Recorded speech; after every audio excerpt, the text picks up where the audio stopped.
Здраво живо, браќи и сестри, рибарска фамилија. Влеговме у новата 2026 година, но продолжуваме на прво место да билдаме темата која ја промовираат во најголем број оние кои во живот ја немале да ја видат, а не па да ја поседуваат. Тие се оние најгласноговорници кои ставаат пикот ја креват на да биде раздор на сите наши дебати, високата цена на републичката дозвола која, гарантирам 90% од гласноговорниците, никојаш во своја кариера ја немат извадено, па нити под наводници која таа беше ефтина.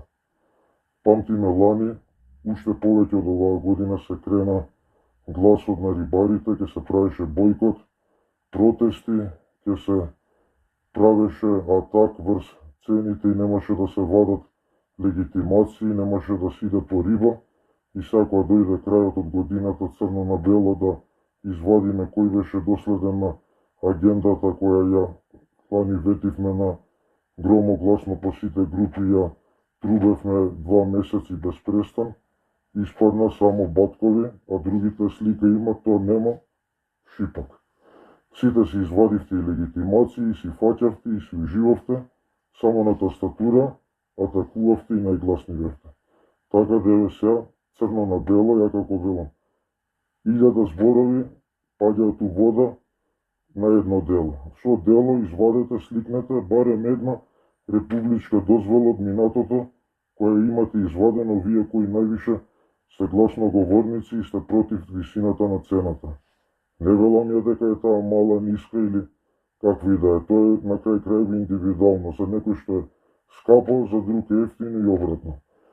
Но да нешто да го трубиш, да го галамираш без престан, да ја билдаш и да не даваш простор на ништо конструктивно, паметно и у таа насока да се тера, е за мене абсурд кога у живот немаш извадено ниту една државна годишна дозвола. Па така да, ако имате, дебатирајте ме, сликнете, покажете. А и на крајот од краиштата да се разбереме.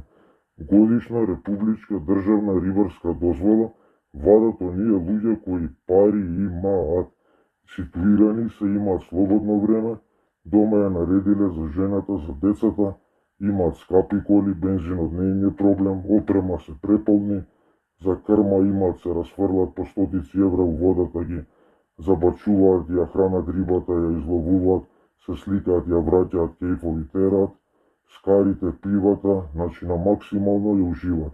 И на него му е најмал проблем годишната републичка дозвола. И тоа е онаа категорија и за која е наменета таа, која може да иде која ќе сака, како ќе сака, која ќе се посака, да не зависи од уплаќање, од можело, не можело, туку 5 за 12 организира, пали и шиба. Кај ќе му текне, која ќе му се текне. А овие другиве, како велат, крај со крај не можат месец да врзат, бунтуваат за некоја дозвола што и која, пак велам, била релативно ниска, и тогаш не ја извадили, нити па некојаш ќе ја извадат. Тоа се луѓе кои орбитираат околу своето живеалиште, на ревирите што им се најблиску до дома, и за нив никогаш не било упрашање годишната републичка, зашто нити идат негде подалеку, нити знаат како изгледа. И тоа се значи социјални случаи, без никого да навредиме, но секојаш има класификација, секој еден сегмент, секој една гранка, тој во нашава. Кој го гледа како луксус, како хоби, како спорт, кој му се може, кој е финансиран, ситуиран и пред све има слободно време, тој може да се извади и дали ќе биде и 200 евро и 300, но е најмал проблем кога ону годината 3000 евра ќе подржи на аздис, на кејф, на лутање по републикава. А оној кој со стапчето, со трската, кој сака да дрема у канта, у загадено у каналот од канализација, да фрла кркушката да ја брка, него ќе му биде скапа и 1000 денари да биде, ќе бунтува, зашто, како велиме, крај со крај нема да сврзе дома, ги остава гладни на софра за леп да нема, ама он иде да избега од проблемите, да фрли некоја рука, човекот да се рекреира, да ужива. Така да, еве, дебатирајте ме ако грешам, значи јас сум анонимус, јас сум непристрасен нити за едниве, нити за другиве, но сакам еднашка да искорениме оваа проблематика и да дадеме приоритет на оно што е на вистина челно што е на врвот од проблемите нашија, не на опашката.